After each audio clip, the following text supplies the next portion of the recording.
Inilah Buletin Dakwah Kafah edisi 423, 21 Jumadil Akhir 1447 Hijriah atau 12 Desember 2025 Masehi dengan judul Kewajiban Negara Melindungi Rakyat dari Bencana. Bencana banjir di Sumatera sudah berlangsung lebih dari 2 pekan sejak akhir November lalu. Pemerintah menyatakan bahwa bencana tersebut sudah berhasil ditangani sendiri. Bencana ini sekali lagi adalah musibah, tetapi sekaligus menguji kita. Alhamdulillah kita kuat, kita mengatasi masalah dengan kekuatan kita sendiri, ujar Presiden Prabowo pada perayaan HUT Puncak Golkar ke-61. Akan tetapi, fakta di lapangan menunjukkan hal sebaliknya. Sejumlah laporan di lapangan menunjukkan bahwa masih banyak daerah yang belum tersentuh bantuan pemerintah.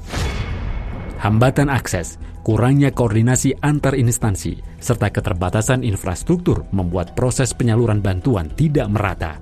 Akibatnya, banyak warga di wilayah terpencil terpaksa bertahan tanpa suplai logistik yang memadai, sementara kondisi darurat terus berlangsung. Sejumlah warga terpaksa berjalan kaki selama berhari-hari hanya untuk mendapatkan sedikit makanan.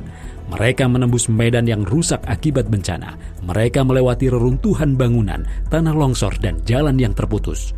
Kondisi ini menunjukkan betapa kritisnya situasi kebutuhan pangan di lokasi terdampak dan betapa tidak meratanya distribusi logistik yang seharusnya dapat segera menjangkau seluruh korban.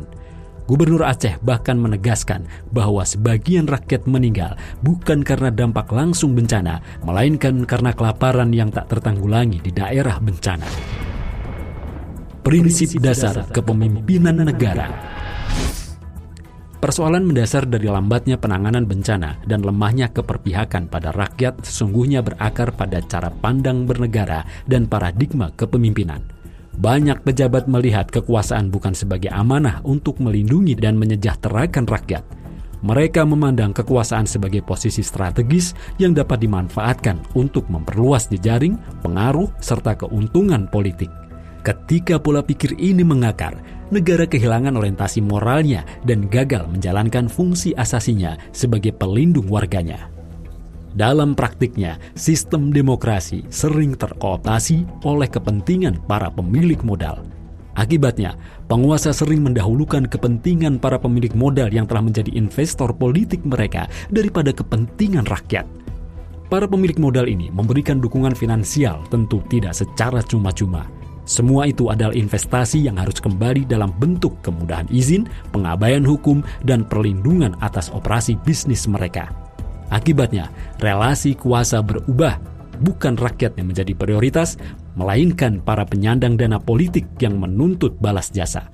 Itulah mengapa pembalakan hutan ratusan ribu bahkan jutaan hektar oleh para pengusaha justru dilegalkan oleh negara. Tak peduli hal itu merugikan banyak rakyat. Bencana banjir akibat penggundulan hutan hanya salah satunya. Wajar jika hingga hari ini belum ada satupun pemilik perusahaan yang diduga menjadi penyebab bencana ditetapkan sebagai tersangka.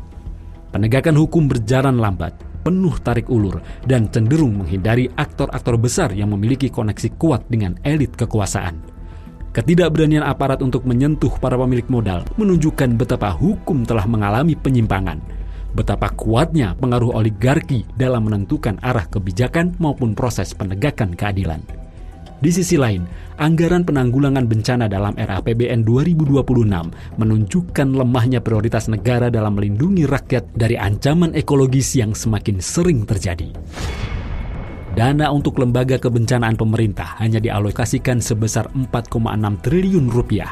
Jumlah ini tentu sangat kecil jika dibandingkan dengan skala ancaman bencana di Indonesia yang termasuk negara paling rawan bencana di dunia. Minimnya anggaran ini berpotensi memperlambat mitigasi, memperburuk respon darurat, serta menghambat pemulihan jangka panjang bagi masyarakat terdampak. Belajar dari sistem kepemimpinan Islam. Dalam sistem kepemimpinan Islam, yakni khilafah, seorang khalifah wajib mengurus dan menangani korban bencana dengan standar syariah yang jelas dan terukur.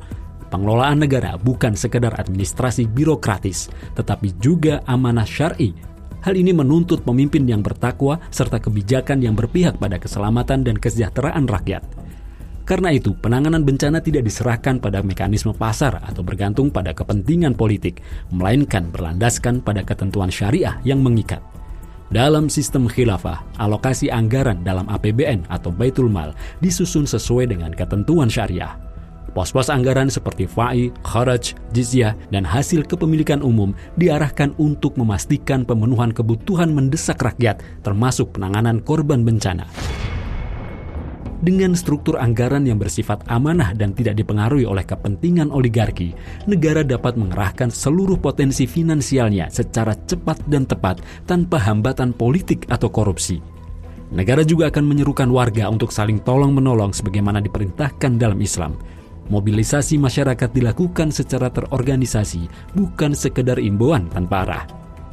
Negara menggerakkan potensi sosial, lembaga kemasyarakatan, dan komunitas agar bahu-membahu membantu korban bencana. Semangat ukhuwah ini memperkuat solidaritas sosial sehingga setiap individu merasa bertanggung jawab melindungi dan menyelamatkan saudaranya yang tertimpa musibah. Ini sesuai dengan sabda Rasulullah SAW. Seorang mukmin bagi mukmin lainnya adalah seperti suatu bangunan yang bagian-bagiannya saling menguatkan satu sama lain. Hadis riwayat Bukhari dan Muslim. Jika dana di Baitul Mal tidak mencukupi, negara akan memungut dharibah secara syar'i, yaitu pungutan sementara kepada kaum muslim yang kaya untuk menutupi kebutuhan mendesak penanganan bencana. Pada saat yang sama, negara memastikan bahwa seluruh kebutuhan dasar rakyat terpenuhi, mulai dari makanan, tempat tinggal, hingga pemulihan fasilitas umum seperti jalan, jembatan, listrik, dan air bersih. Dengan mekanisme ini, khilafah mampu memberikan respon cepat, terstandar, dan berkeadilan. Dengan itu, masyarakat dapat segera bangkit kembali pasca bencana. Cara pandang yang dibentuk oleh Islam dalam bernegara adalah ri'ayah syu'unil ummah, yaitu mengurus dan mengatur urusan rakyat dengan penuh amanah. Negara dalam pandangan Islam bukanlah alat kekuasaan, melainkan institusi yang diwajibkan syariah untuk menjaga kemaslahatan manusia. Allah SWT menegaskan kewajiban pemimpin untuk menegakkan keadilan dan amanah dalam Quran Surat An-Nisa ayat 58, yang artinya, sesungguhnya Allah menyuruh kalian agar menyerahkan amanah kepada yang berhak menerima amanah itu. Jika kalian menetapkan hukum di antara manusia, hendaknya kalian menetapkan hukum itu dengan adil. Kepemimpinan dalam Islam dipahami sebagai tanggung jawab berat, bukan privilege politik. Rasulullah SAW bersabda, imam atau kepala negara adalah pengurus rakyat dan ia akan dimintai pertanggungjawaban atas rakyatnya. Hadis riwayat Bukhari dan Muslim. Hadis ini menegaskan konsep riayah, yakni pemimpin harus berada di garda depan dalam melayani dan melindungi rakyat, serta menghadirkan keamanan dan menjamin pemenuhan kebutuhan mereka.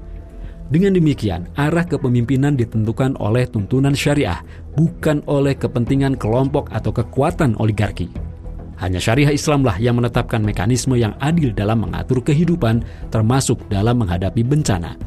Dalam Quran Surat Al-Maidah ayat 50, Allah SWT berfirman, apakah hukum jahiliyah yang mereka kehendaki? Sistem hukum siapakah yang lebih baik dari hukum Allah bagi kaum yang yakin? Ayat ini menunjukkan bahwa hukum di luar syariah hanya menghasilkan ketidakadilan, termasuk dalam tata kelola negara, distribusi bantuan dan perlindungan rakyat. Syariahlah yang bisa memastikan negara menjalankan fungsinya sebagai pelindung bagi manusia pada saat aman maupun krisis.